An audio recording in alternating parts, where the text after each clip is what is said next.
Hace algunos años atrás, mientras estaba al frente de aquel entonces la Catedral de Cristal, me sucedió uno de esos momentos parteaguas espiritual. Un momento de shock, de esos que te cambian la vida. Uno de esos eventos al que algunos denominan una epifanía. No fue en un monte de oración o en un congreso, sino en una cafetería de una cadena justamente de café muy importante que la gran mayoría conoce, pero fue un momento muy sobrenatural. Era un día que debía escribir un mensaje para la iglesia, yo estaba en las oficinas justamente del campus de la catedral, pero tenía unos 15 minutos para tomar un descanso mental y dije voy a tomarme un café cerquita allí del campus. Entonces me formé feliz en la fila porque había muy poca gente, para la hora había relativamente poca gente. Y en ese momento descubrí que la mujer que tenía delante estaba pidiendo un café especial, con una leche especial, ninguna que le ofrecían era la que ella quería, y preguntaba también algo para comer, pero que tenía que tener ciertas proteínas y si no tenían gluten y etcétera. No solo eso, sino que hablaba tan despacio que me enloquecía. Y estaba mirando, esas cafeterías generalmente tienen como un menú arriba, a espalda de quien atiende, y ella miraba el menú de las distintas opciones de café como si estuviera soñando despierta, así en estado catatónico. Y yo miraba el reloj, porque tenía apenas 15 minutos y esperaba y sentía que dentro de mí la tensión aumentaba. Entonces yo por dentro decía, pero es pedir un café. Tan difícil puede ser pedir un café. No es que tiene que comprar plutonio, tiene que comprar café. Y finalmente la mujer se decidió por un café con no sé qué tipo de leche, de almendra, sacó cupones que para los que nunca han estado en negocios de los Estados Unidos es una manera de pagar aquí. Con cupones que vienen en los periódicos, los recortas y con eso no tienes que usar dinero. Pero eso lleva tiempo, los minutos seguían pasando. Yo pensaba, ¿qué hace esta mujer? Y finalmente dio vuelta a su bolso, buscaba más cupones sobre la mesa, en un lugar que se supone que es para pedir, ordenar e irse. Para ese momento, yo que no me caracterizo por ser muy paciente, estaba echando humo, ¿no? Y la cajera o quien estaba vendiendo ahí también estaba molesta, lo mismo que la gente que ya se había formado fila detrás mío. Suspiraban, resoplaban, enojados ante la falta de previsión de esta mujer que nos hacía perder tiempo a todos. Y por dentro yo pensaba, pero señora, este es un lugar para ordenar un café y salir, no es para venir a ver qué tomo. Tal vez la mujer no tenía ningún apuro, pero los demás sí estábamos apurados. En mi caso yo tenía que regresar al campus a seguir escribiendo mi mensaje. Contaba, me había autoimpuesto 15 minutos de descanso, ya llevaba ahí nomás 20 minutos esperando que la señora buscara los cupones, después que se decidiera qué iba a tomar. Y yo tenía, imagínate, que regresar a inspirar, quién sabe a cuántos miles el domingo, dependiendo del mensaje que iba a ser ese día miércoles, recuerdo. Y en ese momento la señora me miró un poco incómoda y en tono de disculpa me dice, perdóneme, señor, hispana, ¿no? Me dice, mire, yo no soy así por lo general. Yo estuve toda la semana en el hospital de enfrente y en un ratito me voy a llevar a mi casa a mi hija de otra sesión de quimioterapia y quería comprarle algún desayuno que pueda comer sin que lo vomite, pero como no tengo cash, tengo que pagar con cupones y me está vomitando todo y quiero darle algo, tiene el estómago vacío. Y trato de apurarme porque la dejé sola en el lobby del hospital acá enfrente, así que lamento mucho hacerlo esperar. Después mira hacia el resto de la fila y dice, perdón, perdona a todos, perdona a todos. Y ahí me sentí una cucaracha, porque esta mujer cargaba con un peso mucho más grande del que me hubiera tocado jamás. Sola, sin dinero y con la hijita con cáncer. Y para juzgarla no me hizo falta más que tener que esperar un poquito más para ordenar mi capuchino. Nada más que eso. En un ratito yo la había juzgado, la había crucificado, la había sentenciado. Yo me sentí que pasaba por alto al hombre tirado en el camino mientras corría al campus a escribir la prédica acerca del buen samaritano. Así que me acuerdo que le di mi tarjeta a la chica de la caja y le dije, yo invito lo que ella consuma, que no busque más cupones. Y la mujer me miró agradecida, con una sonrisa. Y capaz que si alguien presenció el cuadro, la escena, se habrá visto como un buen gesto, ¿no? Que yo usaba mi tarjeta para comprarle el desayuno a una mujer desconocida.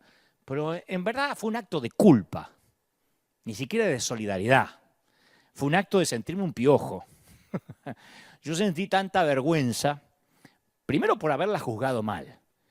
Y mientras terminaba de pagar mi capuchino, fui lentamente hacia mi auto y ya no me importó la hora ni el tiempo. Y tras el volante reflexioné en la persona egoísta e ingrata en la que me estaba convirtiendo. Y ese día, en medio de lo que yo creía que preparaba un sermón para los demás, Dios tenía planificado darme un sermón a mí. Yo estaba muy metido en el mensaje que iba a predicar el domingo y paré 15 minutos para tomarme un descanso y en ese descanso Dios me estaba esperando para hablarme a mí. No profesionalmente como yo preparaba el mensaje, sino devocionalmente. Dios me llevó a la cafetería para que viera que la gente no eran ni números, ni vistas en internet, ni miembros de una iglesia, ni gente que ofrenda, ni líderes, son personas. Y a partir de ahí, cuando uno ve conductores que tocan bocina, vendedores que se molestan, gente que tarda en ordenar un simple café, nunca podemos conocer la realidad que está viviendo esa otra persona.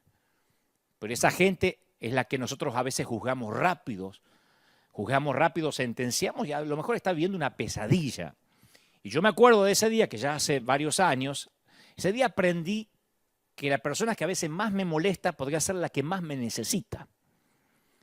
Y también aprendí, de mala manera, con dolor ese día en la cafetería, que ser un mensajero significa amar a la persona que tengo delante en la fila, aunque me exaspere, aunque me agarre ataque de caspa, como dice un amigo. Yo cada vez me convenzo más que a medida que pasan los años y me voy poniendo más grande, que no es necesariamente más viejo, más grande, quiero hablar menos de Dios para caminar más con Dios. Lo que pasa es que en algún momento la palabra se hizo carne y luego, debido a la religión, volvió a ser palabra, nada más.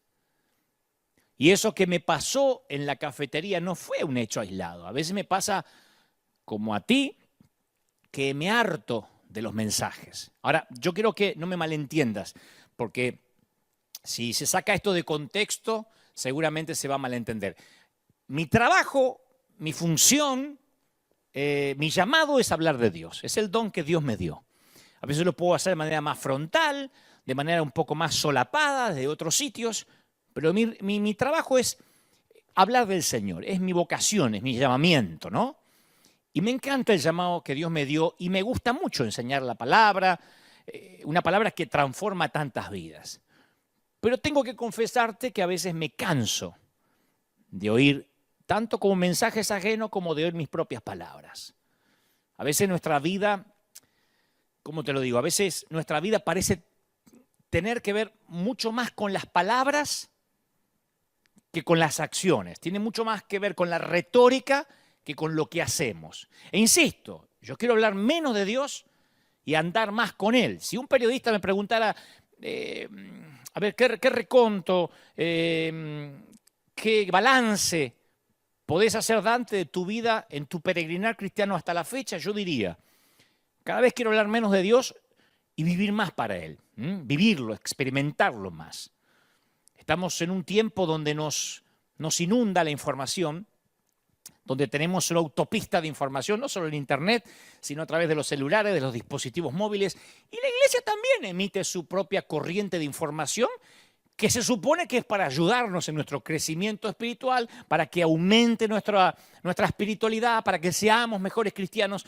Y hay millones de congregaciones en el mundo, y casi todas con su propio sitio de Internet, y la mayoría transmitiendo mensajes en línea, especialmente en estos tiempos de pandemia o de cuarentena. Y en medio de todos esos live, de los cuales formamos parte, ¿no? En medio de todo ese ruido, el mensaje cristiano muchas veces llega a ser como una opción más, como un tutorial más de YouTube. Viste que hay tutoriales para hacer un huevo frito, tutoriales para cambiar la rueda de un auto, tutoriales para peinarte, para lavarte los dientes. Bueno, a veces pareciera que el Evangelio fuera un tutorial más. Parecería que hubiéramos tomado la experiencia de los discípulos, que literalmente era caminar con Jesús, una experiencia que la iglesia primitiva vivió, para convertirla nada más que en un live de internet o de palabras repetitivas de un servicio. Dígale que está a su lado, gloria al Señor, levante las manos, diga gloria a Dios, repita conmigo. O sea, convertimos el mensaje de vida en tan solo otro conjunto de palabras de los tantísimos que hay. Y sin querer empezamos a formar parte de eso. Como me pasó a mí, que cuando tenía hace varios años que demostrar consideración en una cafetería no podía porque yo estaba pendiente del mensaje. Entonces pasamos de un sermón a otro, de un estudio bíblico a otro, de un live a otro, de un concierto a otro, y nos esforzamos por aprender el lenguaje de la fe. Con toda intención buena, claro, porque la idea es, insisto, enriquecernos espiritualmente. Y a veces no es más que un ejercicio mecánico de decir lo que hay que decir, de responder lo que hay que responder, de memorizar lo que hay que memorizar. Y al hacerlo mecánicamente, reducimos el Evangelio a una colección de doctrinas, de versículos que suenan bien, con un montón de respuestas que finalmente no dicen nada, que son políticamente correctas pero que no dicen nada. Lo que trato de decir, haciendo una autocrítica, es que terminamos con una montaña de palabras, pero separados de la experiencia real de Jesús. Y por muy espirituales que sean esos versículos que nos aprendemos de memoria, no creo que haya mucho de eso que se traduzca en nuestra forma de vivir. Hace unos mensajes atrás yo hablaba de los cristianos monoversículos, esos que se aprenden 1 o 2 versículos que le convienen, ¿viste? No sepa tu mano derecha lo que da a la izquierda, para no tener que dar y no tener que tampoco contar que dan, que no dan. Ojalá fuera para contar que dan, pero es para contar que no dan. Otros se aprenden el versículo, no, que el diezmo está en el Viejo Testamento en Malaquía. Son monoversículos. Con un versículo o 2 se manejan el resto de la vida. Se lo saben de memoria. Pero eso no significa que vivan una vida real cristiana. Logramos dominar los mensajes, logramos dominar la Biblia, pero no aprendemos necesariamente a vivir el verdadero evangelio. Y esa desconexión entre el mensaje y la vida es algo que estamos viviendo en el extenso mundo cristiano. Y yo me atrevo a pensar que posiblemente sea esa vaca sagrada que menos nos atrevemos a cuestionar, pero que es una verdad grave y alarmante, ¿no? Yo le digo vaca sagrada por si alguien no sabe, porque en la India las vacas se consideran sagradas y a pesar de que se mueren de hambre no las tocan porque consideran que hay 300 dioses dentro de una vaca. Y creo que las vacas sagradas en nuestras congregaciones, en nuestra iglesia también andan pululando por ahí y no nos atrevemos a cuestionarlas porque decimos, no, eso no se cuestiona, no se toca. Una de esas vacas sagradas es la fuerte desconexión entre lo que a veces predicamos y lo que vivimos. Fíjate lo que pasa a veces cuando en las redes o en la iglesia alguien se acerca contando su dolor, pero su dolor de verdad, No, que venía para acá y llovió justo que lavé el auto. No, crisis. Gente que dice, me estoy divorciando, no sé, estoy soportando una traición, una infidelidad, un aborto. La mayoría de los cristianos, cuando alguien aparece en la red con una confesión así, o nuestras iglesias, no sabemos cómo responder. Y la mayoría responden como los amigos de Job, ¿viste? Los llenamos de versículos, de consejos que no nos pidieron, ni hablar de algo habrás hecho para que esto te pase, los llenamos de prejuzgamientos.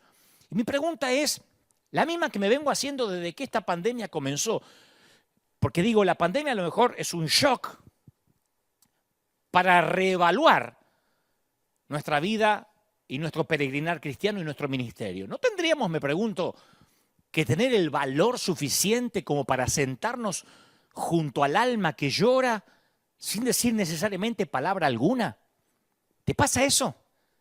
Eso de que le das a la persona el mensaje, el consejo, el versículo de memoria, pero no le das tu vida. ¿Te resulta más fácil ofrecer palabras en lugar de acciones? Ofrecer consejos en lugar de involucrarte. Y aquí una pregunta que yo no me dejo de hacer, ¿no será que nos ocultamos detrás de un mensaje que suena bien y que habla sobre las necesidades, en lugar de ensuciarnos las manos al hacer lo que hace falta para ayudar. Y esto también pasa a gran escala, porque a veces nuestra respuesta a los problemas y a las cuestiones globales es nada más que otro conjunto de palabrerío. Yo creo que no hay un predicador en el mundo que no sepa que de las 7.000 millones de personas que habitan el planeta, hay 1.4 millones que viven con menos de $1 al día. Del equivalente a $1 al día. 1.4 millones. Creo que no hay ningún predicador o predicadora que no sepa que 1.7 mil millones no tienen acceso al agua potable. Que 35 millones viven con HIV. Que hoy domingo, antes de que termine el día, 21.000 personas van a morir de hambre o de algo, de alguna enfermedad que se deriva del hambre. Todo eso es verdad. Pero la mayoría de los cristianos se desconectan, nos desconectamos del problema diciendo, bueno, que ahora como ganaron los demócratas y todavía no hay vacuna para el COVID, significa que seguramente Cristo viene la semana que viene.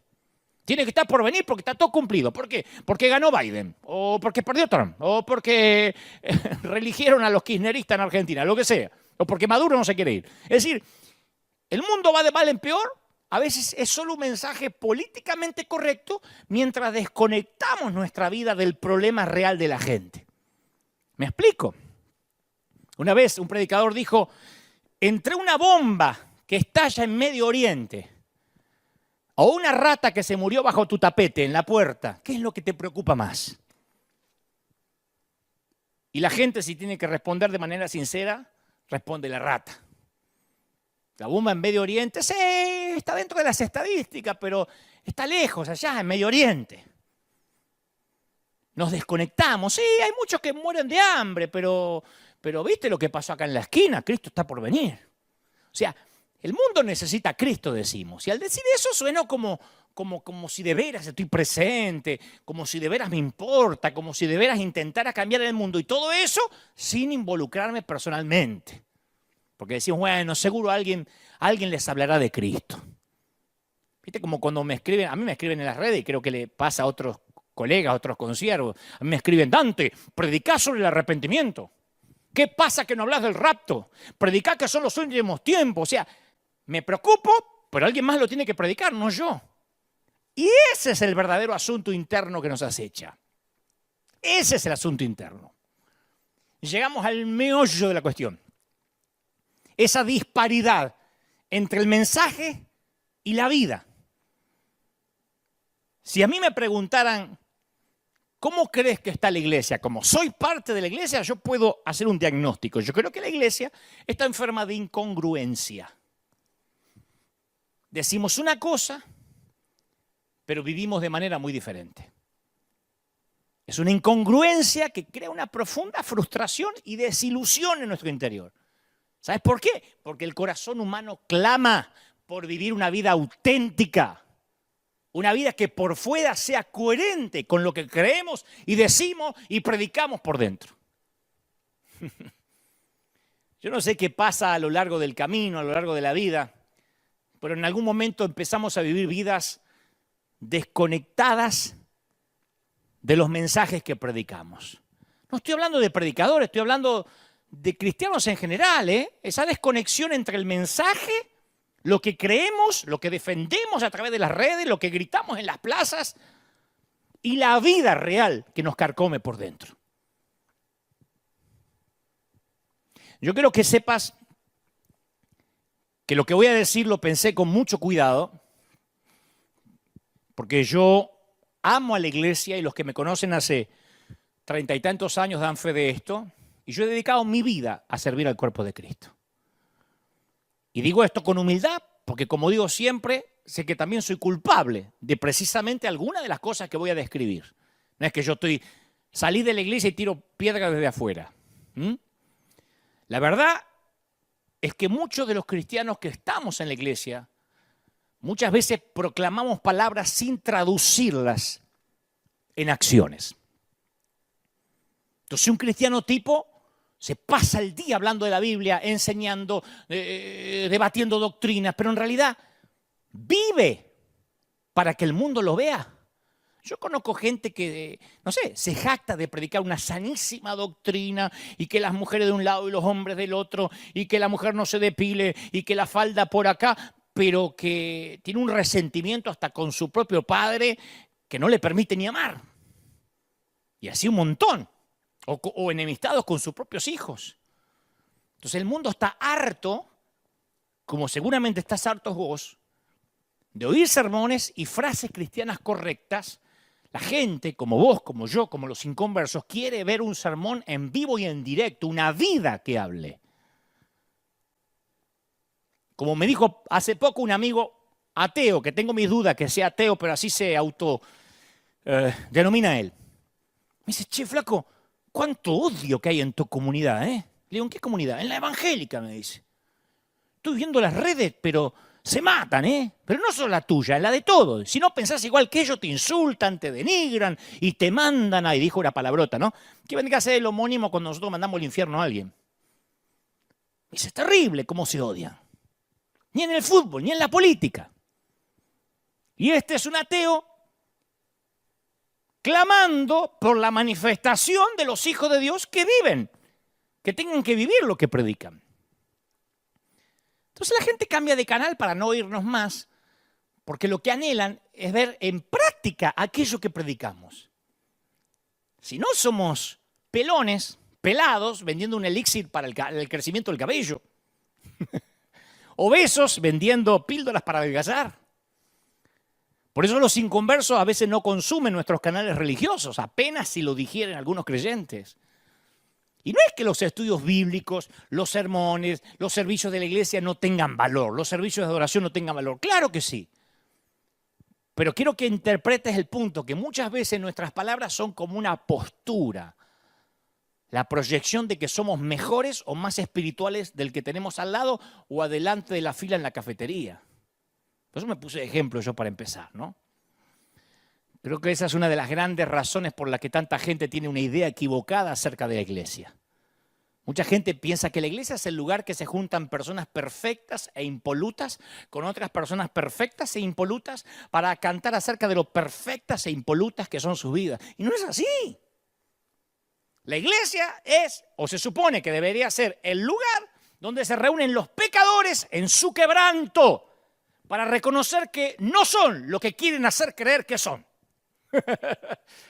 La iglesia es el lugar en donde la gente admite que cayó, que falló, que está más rota que el resto.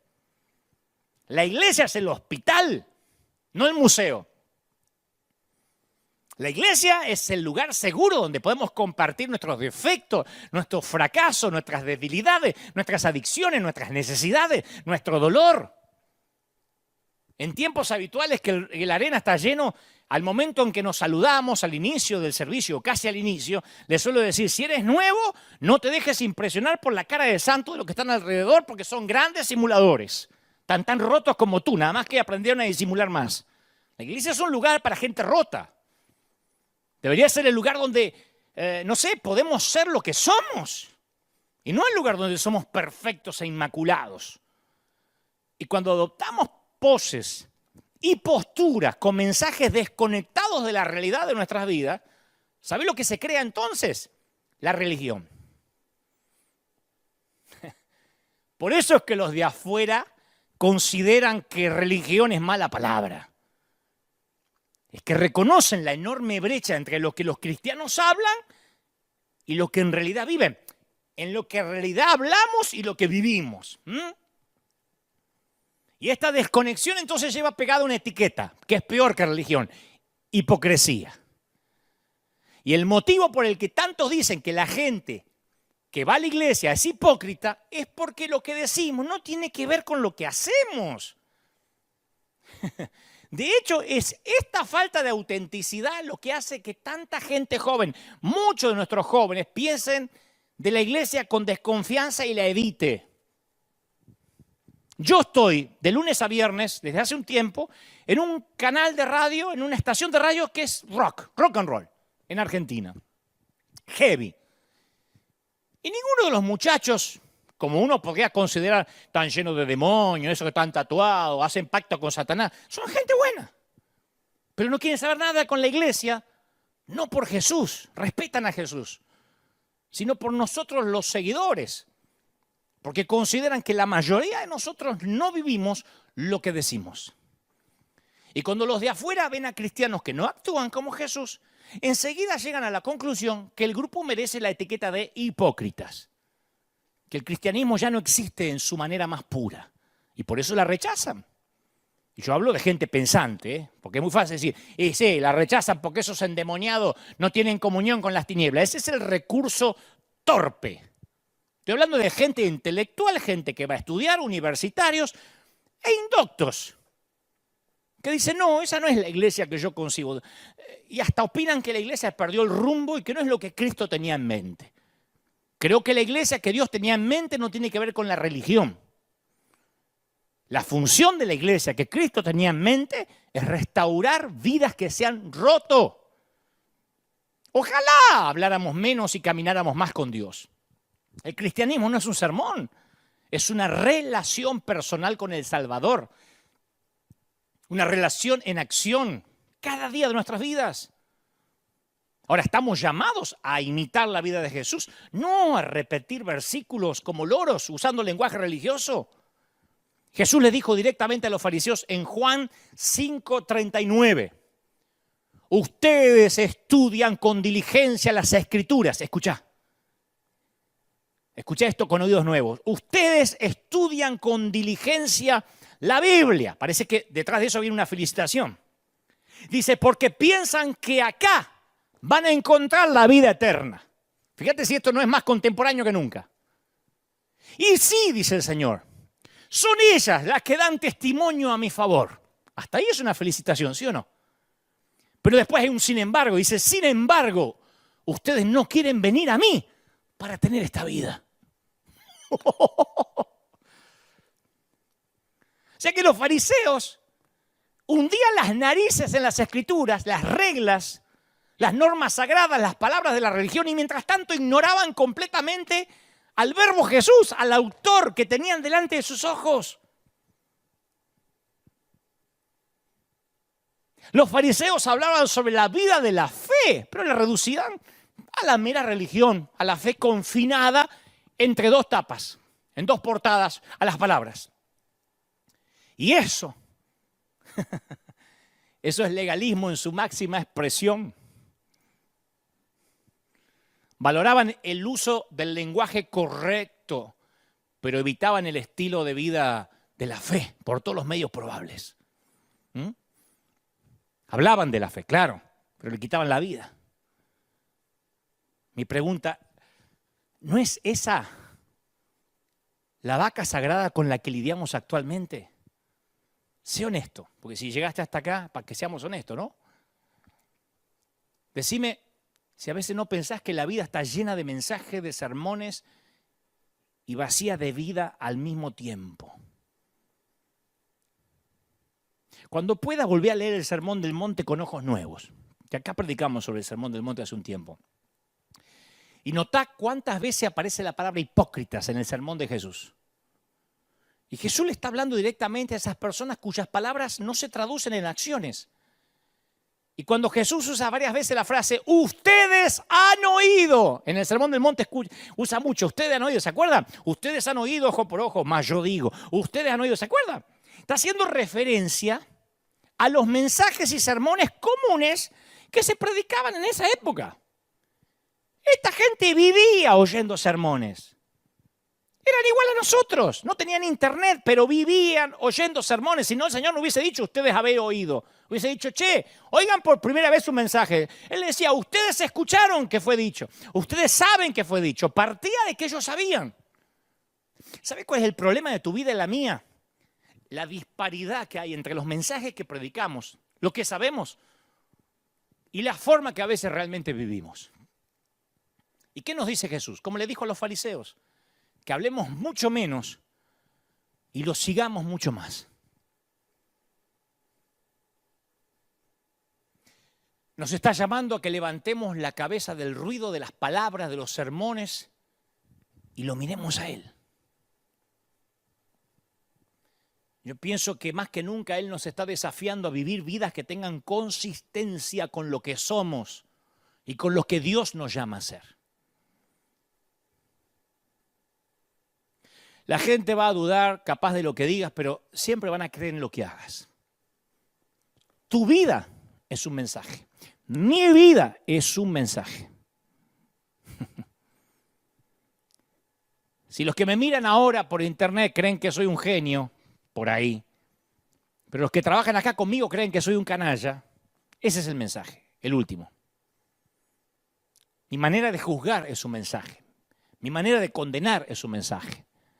Transmitimos un mensaje a quienes tenemos alrededor y eso simplemente por la forma en que vivimos y actuamos. Un mensaje que los inconversos pueden ver a distancia. Si en las radios o en los canales seculares donde yo estoy trabajando dice, este tipo es un chanta, ¿por qué? Porque lo vimos personalmente. ¿De qué sirve un mensaje que yo pueda predicar? En cada vida un mensaje es como un grito. Hace poco dijimos que amueblamos el hogar de una señora católica, lo puse en las redes por ahí, antes de que dijera que ya no iba a contestar más en las redes ni leer más nada, pero pusimos ahí que le llevamos muebles, porque la gente viene, aplica y dice, yo necesito muebles, tengo la casa vacía. Y pusimos esta señora católica y salió una jauría a mandarla al infierno porque en la foto donde poníamos los muebles aparecía una virgen atrás. Pero eso no me sorprendió, ya debería haberme acostumbrado, más de 30 años en esto, ya debería acostumbrarme que esto funcione así. Como me dijo este amigo ateo, che, qué heavy que son ustedes, ¿eh? Qué poco amor. Me sorprendió más la pobre mujer, que claro, que no entiende esta cultura de buitres al acecho y escribió, pastor, en mi parroquia me enseñaron a amar a la gente de todas las religiones, ¿por qué no enseña usted eso? Y volví a sentir lo mismo que cuando la dama del café se excusó que estaba en ese estado porque tenía a la hija con cáncer esperándola cruzando la calle. ¿Sabés que hoy en el mundo de los negocios se pone mucho énfasis en la marca, en el branding, ¿no? En la imagen que transmite un negocio o un producto? La palabra marca también se usa para definir a la gente. ¿Viste cuando dicen, por ejemplo, Messi ya es una marca? Ronaldo es una marca, ¿no? Las celebridades tienen una identidad de marca que se cuidan mucho en formar, en proteger. Voy a ver una película con Tom Hanks, con Tom Cruise. La vas a ver porque es una marca, es casi un sinónimo de que la película medianamente tiene que estar buena. Y en cierto sentido todos, aunque no seamos celebridades o jugadores de fútbol, tenemos una marca.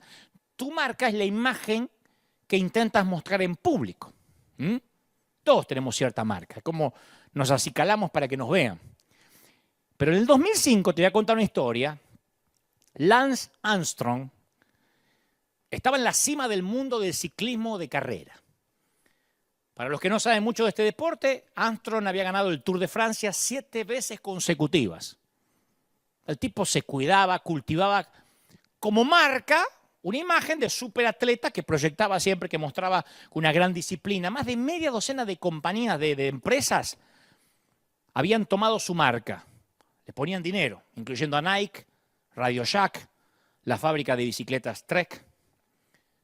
Pero un día la vida real de Armstrong empezó a hablar a los gritos.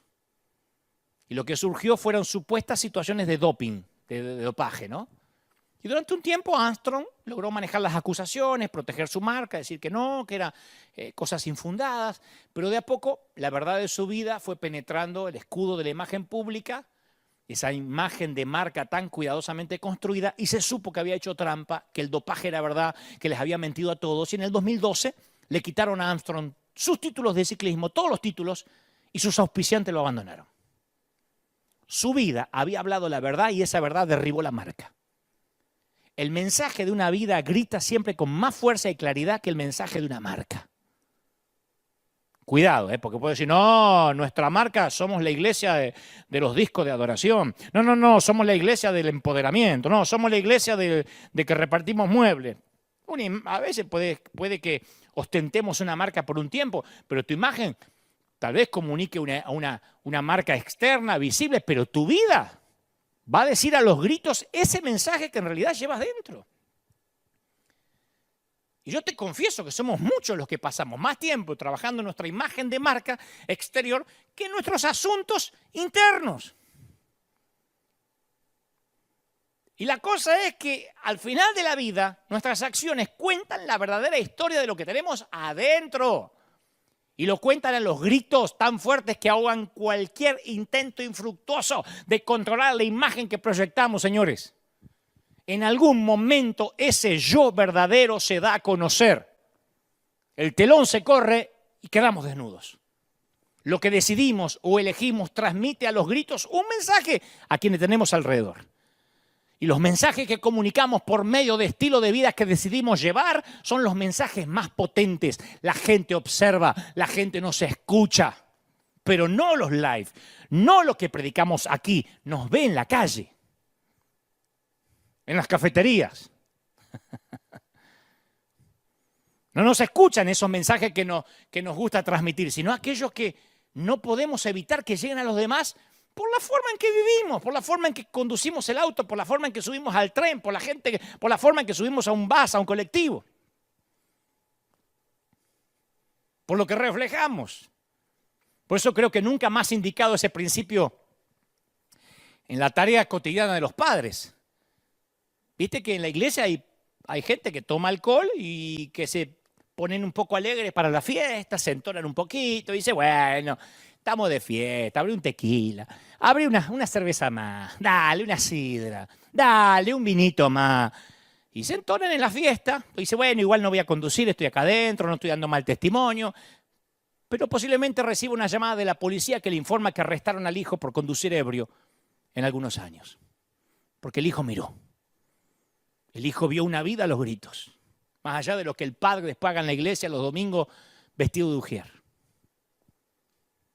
La madre, obsesionada por su aspecto físico, a ver si la cola se le bajó o no se le bajó, un día se entera que su hija tiene problemas alimenticios. Y si es lo que consumió la piba, la nena, de qué chiquita. La vida que eliges vivir se convierte en una vida que habla a los gritos. Y en algún momento surgirá lo que eres y reproducirá lo que eres. Ese es tu mensaje al mundo, a tus hijos y al mundo. Tu mensaje no son las fotos de Instagram, ¿eh? Ya no las cree nadie. Viste que en Instagram son todos jóvenes, somos todos jóvenes. En Instagram todos nos sacamos fotos de arriba así, todo. Todas las mujeres tienen un trasero así, todas las mujeres. Todas en Instagram son todos lindos. Ya no lo cree más nadie, todo el mundo sabe que hay filtros. Tu marca pública no va a poder mantenerse en pie a menos que refleje tu realidad privada. Y si no, como hemos visto en tantos casos de celebrities, de políticos, no vas a poder mantener una imagen pública que está peleada, que está reñida con el mundo interior. Los asuntos internos siempre socavan la vida exterior. Por eso, déjame que te dé un consejo que no me estás pidiendo, pero de alguien que se equivocó mucho y eso me da autoridad. Antes de abrir la boca para hablar, abrí tu corazón.